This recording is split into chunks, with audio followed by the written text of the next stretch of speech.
अस्सलाम वालेकुम दोस्तों, की हाल है? सब ठीक ने? अच्छा भाईजान, अज एक बहुत ही ज़बरदस्त नुस्खा लैके तुहाडे भरावां कोल हाज़र होए हैं। बहुत ही ज़बरदस्त नुस्खा है और आम जिहड़ा ना समझ लो कि टोटका है। हर जगह तो तुहानूं जिहड़ा ना पत्ते वगैरह मिल जाएंगे। इसनूं जिहड़ा ना लौंग कहा जाता है, किकर लौंग। देखो असीं तुहानूं इसकी टाहनी भी दिखा देंगे और इसका बूटा भी तुहानूं दिखाने किस तरह का होएगा। यह इस तरह की टाहनी होंदी है, किकर इसनूं कहा जाता है। और असीं इस्तेमाल करांगे इसके लौंग, इसके पत्ते इस्तेमाल करांगे। इस दे नाल कंडे होंदे ने, हत्थ नूं बचा के जिहड़ा ना तुसीं इस्तेमाल करना है और इसके बेशुमार फायदे ने। और इंशाअल्लाह असीं अज तुहानूं इसका तरीका इस्तेमाल दसांगे और इसके फायदे दसांगे।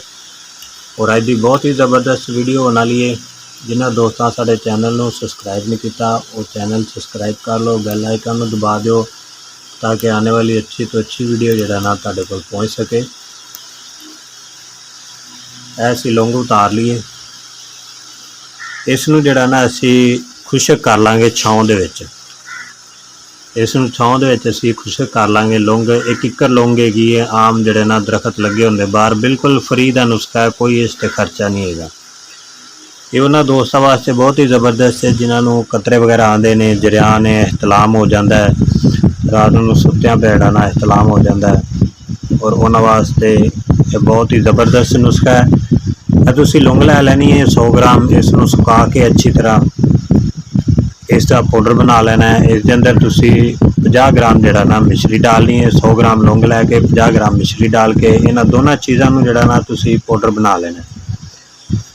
अगर तुसी मिश्री नहीं इस्तेमाल करना चाहते, चीनी इस्तेमाल कर सकते हो।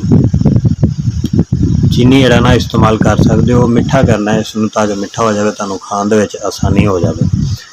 और बहुत ही ज़बरदस्त नुस्खा है दोस्तों। इस जिहड़ा ना नुस्खे नूं, टोटकिਆਂ नूं तुसी आजमाया करो। ये आम टोटके नहीं होंदे, इंशाअल्लाह इन्हां तों तुहानूं जिहड़ा ना भरपूर फायदा होएगा। अजकल दे नौजवान जिहड़े गर्मी दे नाल जिहड़ा ना बौंदले पे ने, जिन्हें गर्मी नाल मत्त वजी पई है, कतरे आते रहंदे ने, एहतलाम आउंदा रहिंदा है, जरियान हुंदा रहिंदा है, उन्हां वास्ते बहुत ही ज़बरदस्त